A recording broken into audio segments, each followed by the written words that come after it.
Welcome to the Shepherd Hearted Leader podcast, where we explore topics that help strengthen your ability to care for those under your leadership. Now, today we have the privilege of having the Reverend Phil Johnson here on the show, and we're going to talk about the next generation, learn a little bit about his ministry and history, and just dive into the things that God has us talk about. So, Pastor Phil.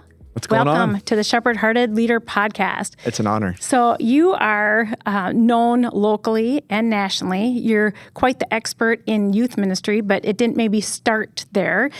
Talk to me about how, we'll go back to the beginning of how you know Nate and I and begin at Emmanuel.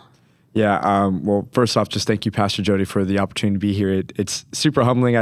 Anytime I hear those words, right, I'm like, man, it's realizing how long it's been student ministry wise. And then even for us, Mark Batterson has such a great quote that the older we get and the more people know who we are, the people I want to respect me most are those that know me most. And that's the household and those that we do life with. And so it's super humbling just even being here. Just even as you were sharing with the journey with you and Pastor Nate, I think back it was 15 years, a little over 15 years at North Central University when during that chapter of Pastor Nate's life. So my buddies and I, that's where we first connected with Nate. And I remember very specifically just kind of where our stories began to intersect was when my friend Ryan and I, we came over to hang out at the Ruch household, heard about RBL. And it was just such a fun night. Got to be introduced to the Pastor Jodi chocolate chip cookies, and I'm like, we were bought in after that. But coming in and hanging out, just you guys did such an amazing job and continue to do so. I've been just inviting people in to the journey and the story, and so that was over 15 years ago. And then from premarital counseling. Pastor did our premarital counseling, taught my wife and I how to fight and how not to fight. And those were just some fun memories. And it's been so cool just along the way, getting a chance to be your son's youth pastors. They're amazing young men and so proud of where they're at and all that God's doing in their life. Seeing the ones that are parents and you're a grandparent now. And hey now. Listen, I've gotten down to 40, none of your business years old, right? So we're got that. Past that. Yeah. We're a little past that. But that's been kind of the journey over the last 15 years and just all the different spots where our journeys have intersected and interconnected, you and Pastor Nate. And it's just such an amazing ride. I still remember our first year here at Emmanuel. It was almost 11 years ago. Your son David was playing football at Spring Lake Park High School and had an injury in his knee. And Audrey was like, hey, I'm going to make a meal, bring it over. And you shared like, hey, we need 3 pans of pasta. And Audrey's like, oh, you got a lot of people coming over. And you went, no, that's just for my boys. Yep. And sure enough, that spicy chicken pasta, it was gone. Yep. It was gone. And so a lot of fun moments and memories, but it's been just an amazing journey for sure. I remember the first time I really met you is when you were over at our house playing basketball and you went in the backyard and hung out with the boys. And I thought to Nate was at North Central at that point. There wasn't any talk of us ever pastoring again. Mm-hmm. And I sometimes secretly in the back of my mind hoped we would. And I just said, Nate, if you ever pastor again, there's your youth pastor.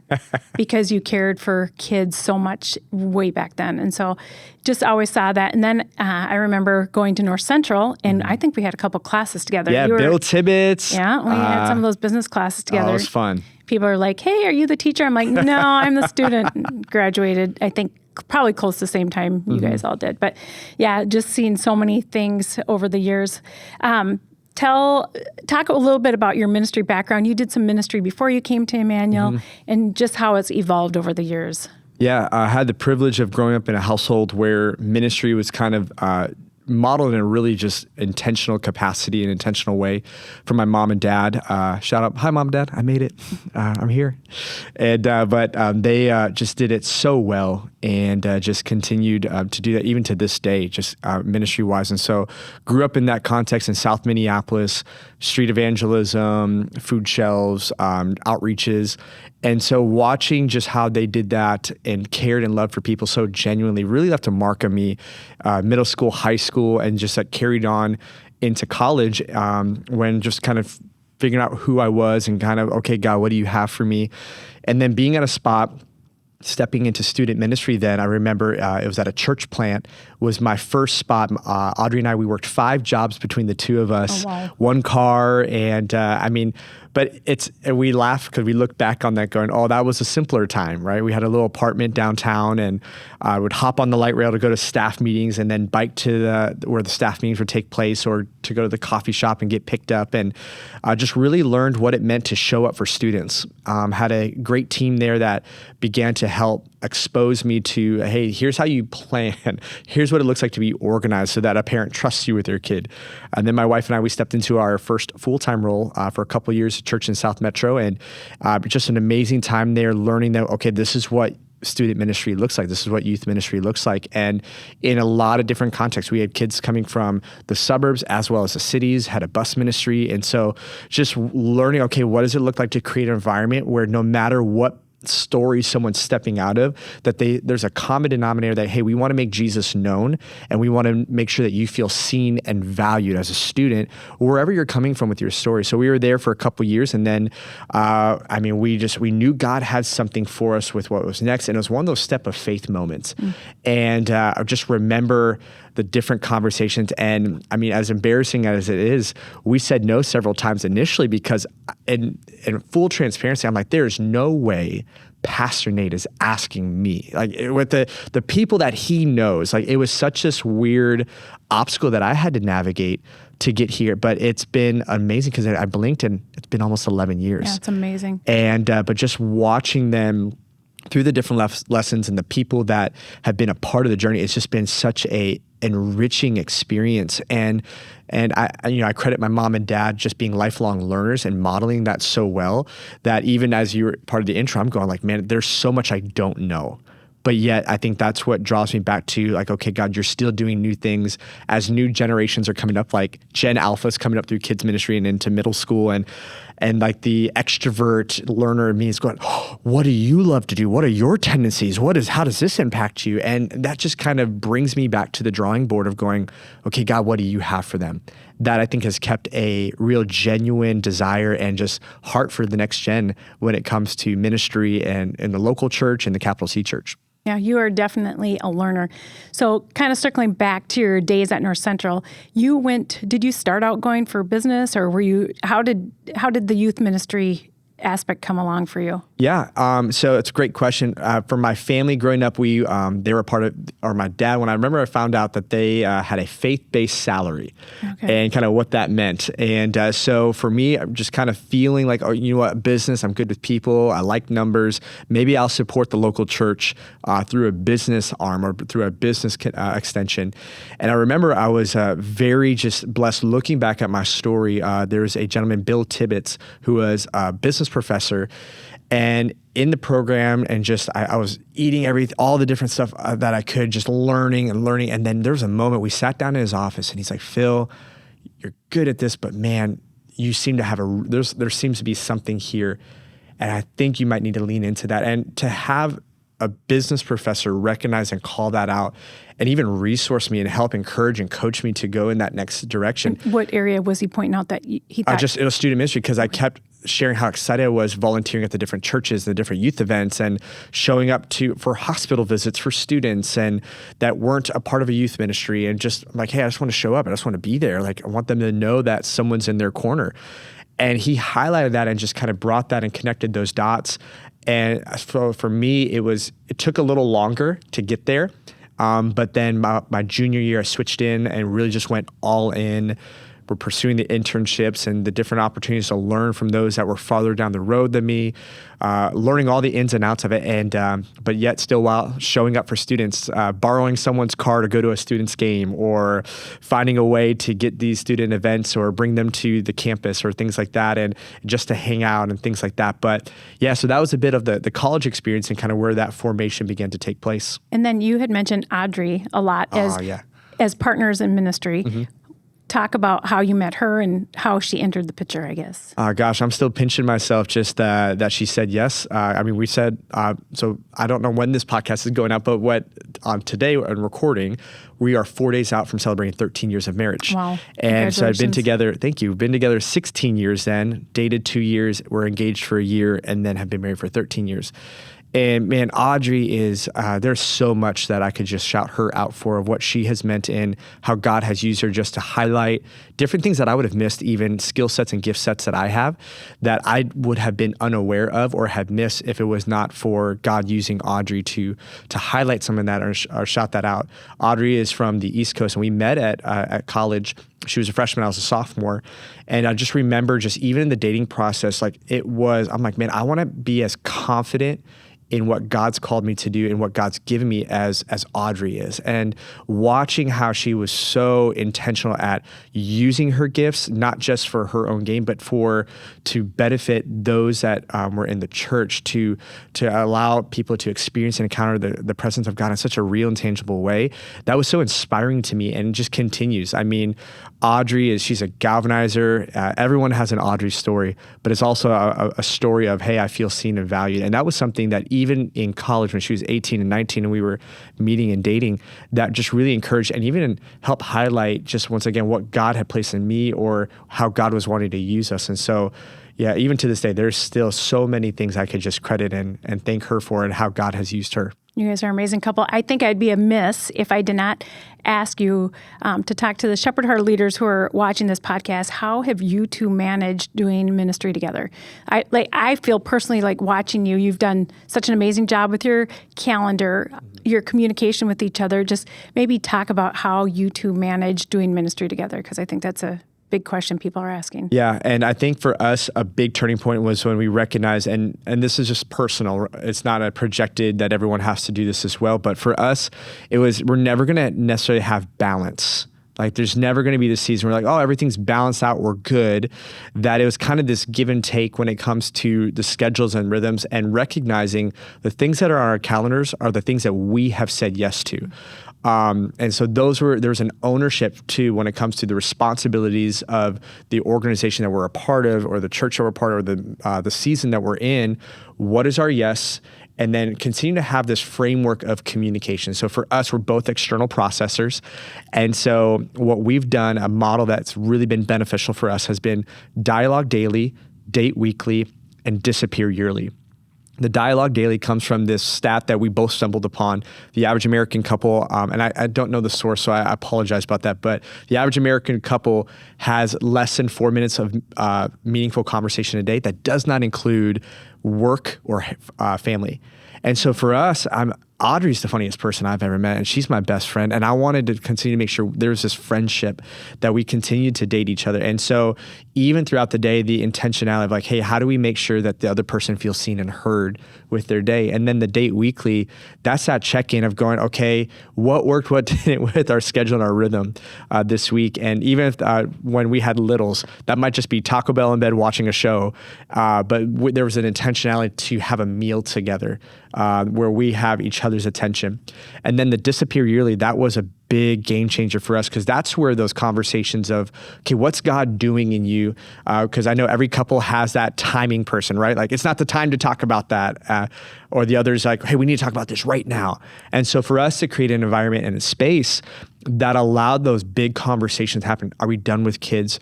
Do we feel like it's time to move? What are some of those financial goals? What do we feel like God's doing? I'll never forget on one of our disappear yearlies, I remember Audrey, we had the two littles at the time. They were 3 and 1. And she looks at me with tears in her eyes and goes, Phil, am I a bad mom if I want to go back and work? Because we both had two amazing stay-at-home moms that we grew up with that were just, they were heroes to us. But yet God had given Audrey there's a drive, and she is such an amazing teammate and an amazing, just whatever she does and puts her hands to, it grows. And so for her, there's this moment that disappeared. We were able to talk like, well, what's God doing in your heart? How are you processing it? What do you feel like God's doing? And as a husband, I was able to recognize, oh, God, you're doing something. What does that look like for me to shift some of the things on my plate to accommodate within our home and our boys as they get older, what you're doing in Audrey's life?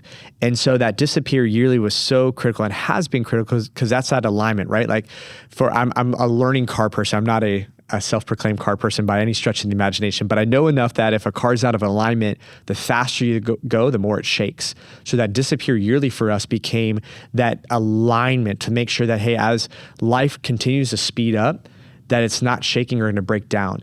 And so it's just a great opportunity for us to go those big things that God's doing in our heart, to have a space to talk about that. So the dialogue daily, date weekly, and disappear yearly, those were 3 things that have been really game changing for us, monitoring the rhythms and routines of ministry and the different seasons of the give and take, of doing that, still being each other's biggest fans, still loving the capital C church, and loving what God's doing in our ever-changing and growing boys. Yes. And speaking of boys, how have you guys been able to manage ministry and leadership with your sons? Maybe give some advice to those who are listening.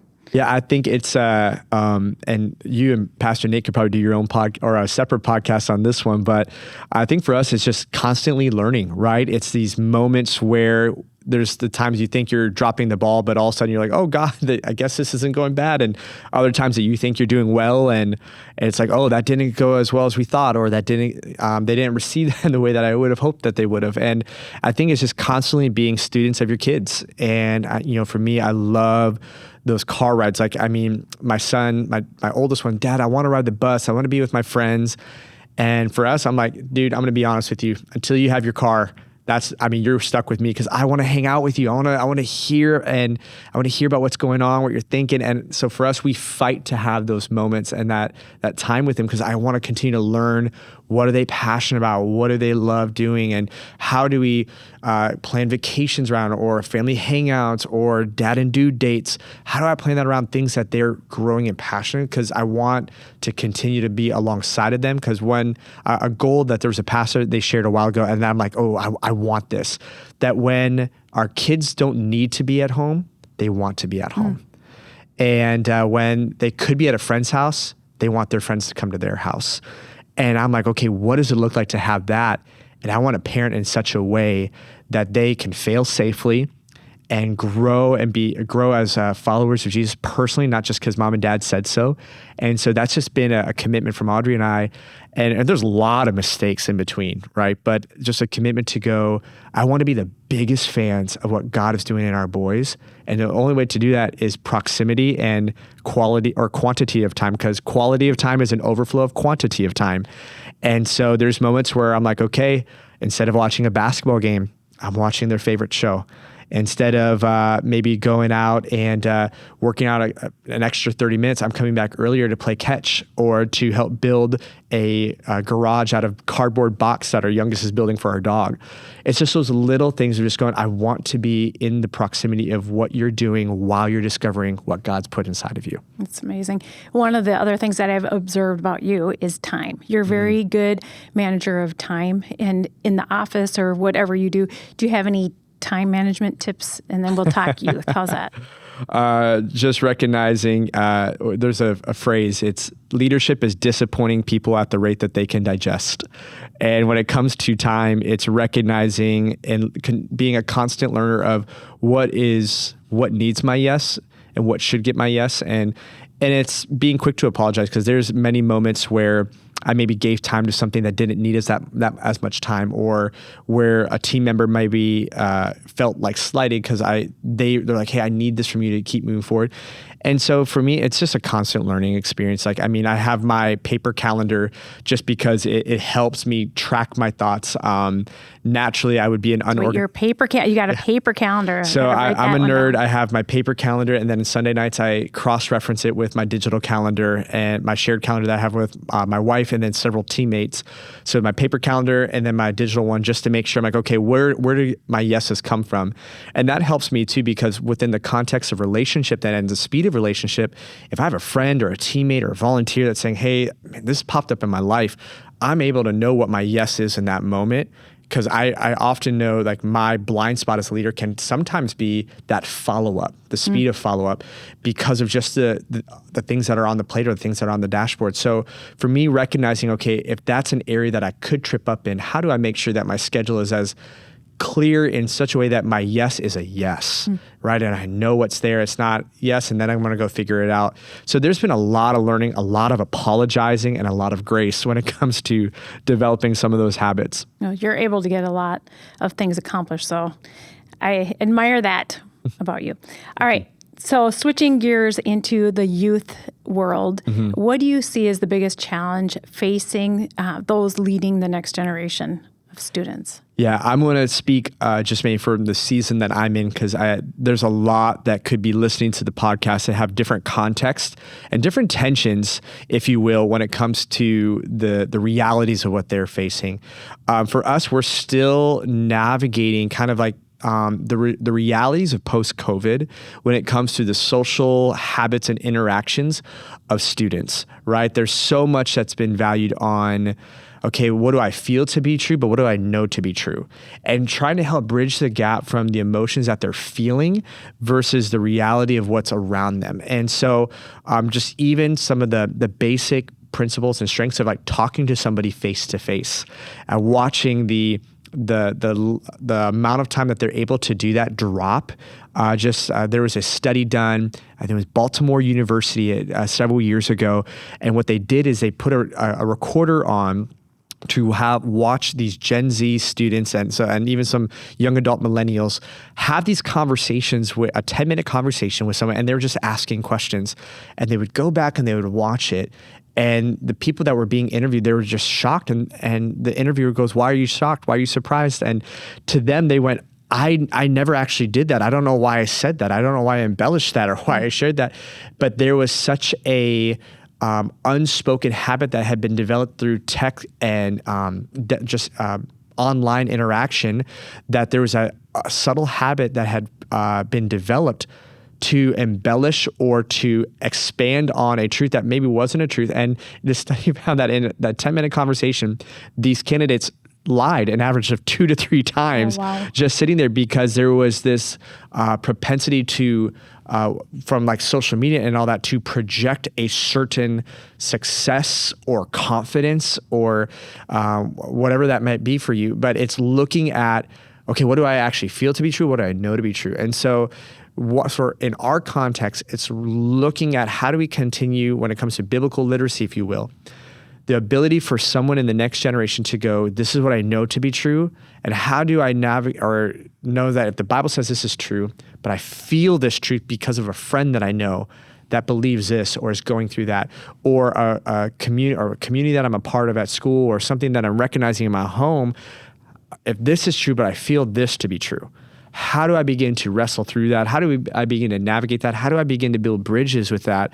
And then once again, where they're getting information from, is Pastor Nate does such a great job of talking about, what's the well that they're pulling from. And I think that is one that we are recognizing that in a day post-COVID, there's a lot of wells that people are drawing from that could begin to dilute the well that we're trying to have them pull from, which is the well of truth. Maybe give us some examples of what are some of the wells that you see people or young people drawing from. Oh, yeah. I think when it comes to, gender identity is a big one. You look at, there's different socioeconomic, racial, just wells. There's just a lot of it's all the pop culture topics, right? And just really a lot of hurt and pain that people are drawing from when it comes to these different, even political topics that are being brought up. And so they're drawing from talk show hosts. They're drawing from, Instagram influencers and pieces like that. And what we're recognizing is, okay, is this a deeply held belief, or is this just a regurgitated truth that you're digesting from digital teachers, from digital preachers, if you will? Or is this something that you've spent time saying, God, I feel this, I'm wrestling with this. And so those are several when it comes from Instagram, TikTok, blogs, podcasts, things like that. And one of the things I've been convicted by in my own journey is making sure, even in my personal faith walk, that I'm not misunderstanding or just misusing a supplement from the source, meaning that the source is my personal time with God, that I'm like, okay, God, this is you and me. I'm not coming to you for a message. I'm not coming to you for a devotional. I'm coming to you because this is a relationship. And those spiritual disciplines, that's the source. God is the source. And but I think oftentimes what we've done in Next Gen, even in young adult world, has been, well, I'm going to go to a podcast, a book, or a blog for my source of spiritual development, rather than going to a personal relationship with God or personal relationship with Jesus. So we've misunderstood and we've excused the supplement as a source. We've substituted it. And that's been a big just kind of obstacle that I've seen, is when someone goes, oh, well, my faith journey is this, I'm having this obstacle. It's, well, what's feeding you? Is it a supplement? What was meant to encourage and inspire? Or are you actually spending time with God? Are you actually going and having a personal relationship? And that's been a big disconnect, as we've seen, in trying to get students back to like spending time in God's word for you, spending time in prayer, and getting them reintroduced to some of the basic spiritual disciplines that maybe we have missed emphasizing and got caught up in some of the other supplemental pieces. But that's just some of the things that I have felt convicted by in my own walk that have also been seen, whether it's a young adult leader or some of the students that we interact with, is highlighting, these supplements are great. This worship music's great. This podcast is awesome. Love this book. But that does not replace your personal time with God. Oh. And so that's just been a big one that we've been navigating and diving into. So helping shepherd the next generation is just pointing them back to Jesus. Kind of feels good. It's like back to the basics. All of us, we got to get on our knees and spend time with God. Oh, I felt good. I shared that we did a breakout with our Emmanuel Family of Churches Roundtable, and we set the conversation up that where even our team was leaning into a conversation. What do we want to get better at? And we walked away from the day, and a phrase that I just wrote, go back to what worked. Yeah. Right? Like that was like the whole thing of all these things that we try to do that might be affirmed by man or other ministries are like, oh, that sounds so cool. That sounds so great. But just there were things that they were good, but they weren't the basic things that were producing the fruit that lasted beyond even a youth ministry or beyond just on a Wednesday night, if you will. So we just wrote down in big words and just circled it and said, go back to what worked. Yep. And oftentimes it's that moment and even working through the patience level of it for the students of going like, well, I've prayed 3 times this week and I haven't felt anything. It's going, okay, what does it look like to cultivate a habit of prayer, a lifestyle of prayer, because it's not this in a day and age of immediate, right, instant, of recognizing, no, okay, what is it to be still? Psalms 46:10, what is it to be still and know that he is God? To cultivate those habits in a way that aren't just looking for immediate results, but it's a lifestyle and a commitment to within the relationship that they have. So you've been in ministry almost or around 14 years, maybe even more, youth ministry specifically. How has the generations changed? So like the teenagers you were ministering to 13, 14 years ago versus now, how has the general and it's fun because in the 10 years, Generation Alpha's here, and we've heard a lot about amazing Gen Z and all that they bring to the Capital C Church and the gifts that God has given them. But it's fun to watch this overlap, and it's really a beautiful set of conversations to have right now with a lot of the churches that are doing it well, that are going, okay, we want to be multi-generational.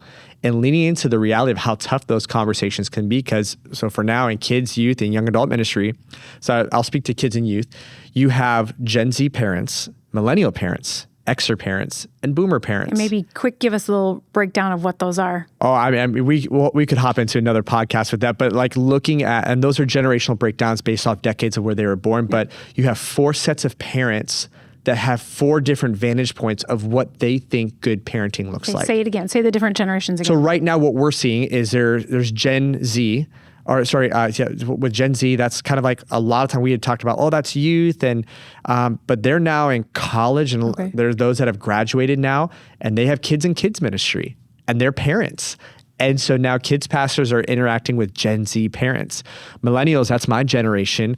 And there's a lot of, that's where like the, Netflix was introduced and a lot of the streaming and customizable options. So you have the parents that are, my kid's a part of these 3 sports clubs.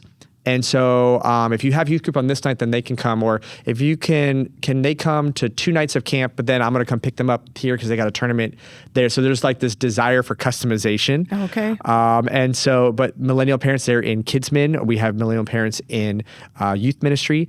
And then you have Xers and boomers that decide to have kids maybe a little later. And so they're dropping kids off like, hey, raise my kid. Or can you I need you to make sure that they're good followers of Christ. That's why I'm dropping them off here.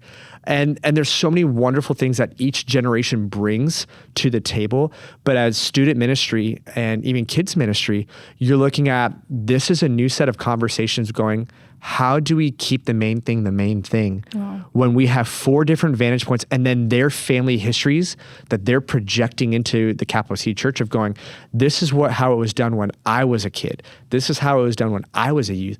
I want that. And they're getting 4 different sets of voices and all those stories that are being projected in. And there could be that pressure of a kids pastor, a youth pastor, or a young adult pastor going, well, what's the right answer? And that's where for us, what we feel like after, when I turned 30, I felt like, okay, now I know what to do. Right after the first decade, you're respectable young when you hit 30. Well, yeah, 30. I mean, I still had parents when I was 29. I had a kid. I still had a beard, and they're going, "Is there an adult going on this missions trip?" And I'm going, I got a human of my own, like at the house, but it's 30. Yeah, 30 something switched, and it's true. They're like, "Oh, that is true. You're an adult. You've survived your 20s. Congrats. Yeah. Now we respect you." And so, but even in that, just recognize, okay, my 20s, I thought I knew what to say, how to say it, what to do, and how to do it. In my 30s, I've now recognized, oh, here's what you don't say. Here's now what you don't do, and learning from that. And so, but it's such a beautiful, like I said, I'm an optimist. So when I say words like, oh, it's a beautiful problem to have, or a wonderful tension to manage, of that, we as a church get to model that a lot of businesses and companies are paying millions and billions of dollars to try to get these different audiences. And we have people from 4 different generations that are trusting us with their kids. And those kids are all in the same generation, which is so unique. It is. That's what you're saying. They're Alpha, but their parents are all from 4 different Yep. So youth ministries have Alpha and Gen Z now. And so how do we and there's an overlap right now. There's a lot of different social scientists that are and psychologists that are looking at, oh, this is when Gen Z ends, or this is when Alpha begins. And so for us, what we've just adopted is going, hey, if you're here, I mean, there's a stewardship and responsibility that we have. Ezekiel 33 and 34, God, it's very clear through the prophet of Ezekiel that how much God cares about his sheep. Yeah. And so for us, we're going, hey, whoever walks through the door, God, we know that you've entrusted us with them. And so for us, we have just adopted this model as shepherd-hearted leaders of going, we want every small group leader, every connect group leader, do you know their name and how to say it correctly, right? Yeah. That there's something, especially for our church, it's just been so wonderful to watch what God's trusted us with, and people from so many different backgrounds. So to know their name and how to say it correctly is a big deal. Because that might be the only time that a student hears their name pronounced. That when they come in through a door in whatever week that they've had, that they hear the sound of their name being spoken. So do you know their name? Do you know what matters to them? For us as shepherd heart leaders, we've recognized when you know what matters to them, you begin to know when stuff's going on in their life, because the things that once mattered no longer matter as much. And it's just like kind of red flag of like, hey, what's going on? Right? And we're able to lean in and to minister to them at that deep spiritual level. So what's their name? What matters to them? And then where do they come from? What's the family dynamic, right? Are they the youngest? Are they the oldest? Are they middle child? What school do they go to? Public, private? Here at our Spring Lake Park location, we have 3 major school districts in a 1-mile radius. Oh. And so even just recognizing what's the environment that they're coming from is a big deal. And so those are a couple questions that we share. And then a big one is, hey, do you know what they're capable of? So these are some of those questions that as students are coming in, whether it's Alpha or Gen Z, that these are common denominator questions that also communicate value to a parent coming from any of those generations. That, hey, we see your kid, we value them, and we see what God's placed inside of it. And we want them in their time here to know Jesus, learn how to grow in faith, and discover and live this life of purpose. And so those are some of the things that we've done, to questions that we've equipped our team with, that we run with as a staff, to try to really help lean into all of the nuances of the generations of parenting, grandparents, aunties, and uncles, and kids and youth, and all the different backgrounds that they're coming in. Because I think it was Barna that had the study that right now, the traditional nuclear family, so married father, so mom and dad married, and the children from out of marriage, less than 30% of kids are coming from a traditional nuclear family. Oh, wow. So even when we say family, that can mean so many different things. And so even having that context helps us identify, okay, who is it that's stepping in, so that we can minister to them at the most personal, relational, and deepest possible way when it comes to just being shepherd heart leaders. So those are some of the things that we've done and questions we've asked when it comes to highlighting and clarifying the nuances of all the different families and the students that are coming in from all the different generations. Wow. It's not an easy generation to pastor, fun, but it's fun. So much fun. God sets each of us in our generation, right? what kind of questions are you hearing teenagers or youth asking? Is there any common questions that they're coming and different things that they're wrestling with in life? Yeah. I mean, once again, I'll speak to our context and just what we're hearing. Because I know talking to youth pastor friends around the country, there's so many different, depending on where they're coming from. For us, a couple of questions that continue to come out. One is, am I safe? Is this a safe place to fail? Is this a safe place for me to ask a question that I haven't fully thought through, or an emotion that I'm navigating? Is this a safe place to not have my identity, or like to have to be instantly judged based off a thought that I don't even know if it's true, but this is just how I feel? Is this safe to have these honest process, to have honest conversations, to have honest to ask honest questions? The second one is, am I seen? And you see a lot of this when it comes to social media and the different or the different social media apps and things like that. What students will try to project, there's this element of, do you see me? Do you really see me? So am I safe? Do you see me? Am I heard? That value of like, do you hear what I'm wrestling with? Do you actually hear? And it's that challenge, not listening just for listening's sake, but listening to understand. And so students are asking that question. And the other one is, am I valued? Right? Like, I know you might see me, you hear me, but do you value what I bring, or how God has wired me, what I'm bringing to the table, if you will? And those are 4 questions that, in a lot of conversations that I'm having, and that I hear from our leaders and our volunteers, that students are asking, is this a safe place for me to ask these questions? Is this a place where I feel seen, I'm valued, and am I heard? And you have a lot of access to youth pastors all around the country and even locally. What other kind of things are you hearing from them? Like maybe even outside of our context. Might not be as packaged as cool, but just... Oh, no, for real. I think it's, question is, hey, what are we doing with biblical literacy? How are we bridging that gap? Hey, what are we doing? A conversation I was just a part of a couple months ago is, what are we doing to close that gap for students that step away from their faith? Why are they stepping away from their faith?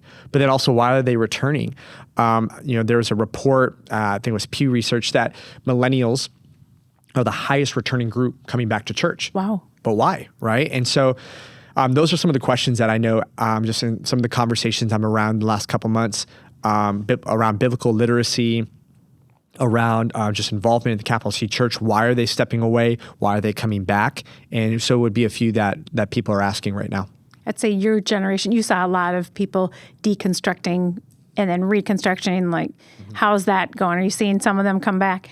Yeah, I think the realization and the beautiful, and once again, encountering and experiencing the grace of God in a personal way, because I think a lot of the deconstructing, has come from when there wasn't a true set of roots in a personal relationship with God. And that's maybe just from some of the people that I've interacted with. But it's been beautiful to watch as they are coming back, and in the environments that I've seen and the people that I've interacted with, they're coming back to a church that doesn't have a finger pointed at them, that said, where were you? Why did you leave? But it's open arms. It's really reflective of the prodigal son's father. It's not where were you? It's there you are. Because what we know to be true is God doesn't run out of welcome home banners. Yes. And so what's cool is I'm watching in millennials right now is there's a deeper firsthand encounter with grace as they've returned that's ignited a fresh, just refresh their faith in bringing their friends and their community and their neighbors. That's amazing. So we talked about what are some of the questions that the youth are asking. What are some of the questions that parents are asking? What do I do, right? I mean, a fun joke that we've let in with parents is, we're all like feeling insecure because of Bandit Healer from Bluey. Just we all can't be the Bluey's parents that just seem to have all the answers and all that stuff. But in reality, a lot of the questions that parents are asking, just even recently, is going, okay, how do I begin to lean into a conversation about a topic I don't feel confident about? And so mental health is a big one, gender identity, even biblical literacy. When parents who aren't involved in an active relationship with their own personal relationship with God, they feel insecure having that conversation with their student and in turn just decide to be silent about it. And so at this point, parents and report after report after report continue to show the most influential person in a kid's life is their parent. There's not even a close second. Now, what's happening is where students are going to get their information from stems from the silence that might be in the home. Okay. Where a parent might feel insecure of talking about a topic, not leaning into a topic. Students are like, well, I'm having these questions in real time, so I guess I'll go to social media. I guess I'll go to my friends. But what they're actually longing for, they're going, there was questions on from students in a survey from In Common and One Hope and Family Matters. They go, who's your first choice, excuse me, to go to about questions about the meaning of life? 49% said parents, more so than peers, more so than social media. 49% of students said, I want to go to my parents. When it came about purpose and plans, I want to go to my parents. And so when it comes to these big questions, students want to be able to go to their parents.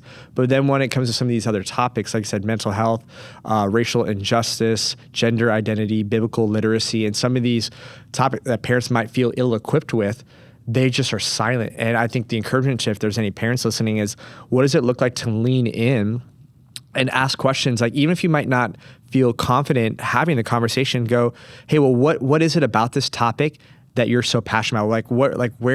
What was something that triggered you, or what was something that really ignited this passion? And begin to be students of your students, investigate, right? Just because in that they want to talk to their parents. They want to have those conversations. Yep, that's really good. Okay, as we wind up, just a couple last questions here. What advice or resources do you have for parents of this generation? What I've used personally, I use the Parent Q app for my 9 and 7-year-old boy. It's an app that I've downloaded and gives me small group questions for my boys on our car ride. So right now our topic is commitment, and we're talking through what's commitment, and there's a Bible verse we're memorizing. Our kids ministry here, Pastor Bree Ellison and the team and Pastor Todd, they do such a great job. But our kids are walking around handing out stickers of Jesus loves you, Jesus loves you. And so it's building out this evangelism gift in them. So even the resources that our local churches have, even for youth pastors, hey, what's your kids ministry doing? Hey, kids pastors, what are your youth ministries doing? And then even how do we make that available for parents? How are we finding resources that are going to help add value to what parents are wanting to do, create conversation, sending small group questions in, hey, here's what we've talked about. Here's a playlist that we're listening to that could be one that you're listening to on the way home. Here's some things that conversations we're having. One that looking back was a fun one is we brought in our friend Karen Ibarra. She's from one of our locations. She's a middle school counselor though. And we had her come in and do a coaching session of how to have conversations about mental health for our parents. And so for us, it's even who's in our local church that we can bring in that's doing this well, that's boots on the ground, that's on the front line, that can kind of help, and we're adding value to the local family. So those are things that we've done. For me as a parent of a 9 and 7-year-old, that's an app that I'm using, Parent Q, and it's just a lot of fun. Just those conversations, those moments with my boys. And then for us, at the end of the day, just making sure we're modeling it ourselves. That I'm very intentional. I want my boys to see that our paper Bibles are out and about, that we're listening to worship music at dinner time in the background, that there's these things that we are very intentional in setting an environment for our boys, and not because we're pastors, but because we love Jesus and we want our kids to love Jesus as well. Not just because we told them to love Jesus, but, yeah. And so those are some things that we have done, some things that we've learned from, apps that we're using, and some other resources, if you will. All right. And last question for the podcast today is, what advice would you give to shepherd-hearted leaders who are trying to lead the next generation? In a day and age where technology just continues to innovate and multiply, it's technology at its most just raw form right now, it's very interactive, and that's where it's going with the development, AI, ChatGPT. It's very interactive. One of the best things that we can do as shepherd-hearted leaders is to continue to be present with our sheep, to be shepherds that smell like sheep. That what the capital C Church can do is to be the most engaging physical presence, if you will, that when someone walks in a door, as people are interacting online with gaming communities and chat room, all those different things, what would it look like if the capital C Church was the most relational place that anyone interacted with?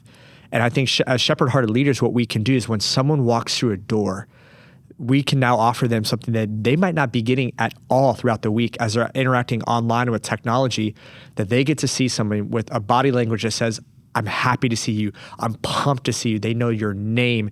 And that where you might be doubting the legitimacy of what's online, is it fake, is it real, that you walk in and you see somebody making eye contact with you, saying your name, that knows your life and genuinely cares about you. Like there's very few things in life that are as meaningful when you walk in and you know someone's been praying for you.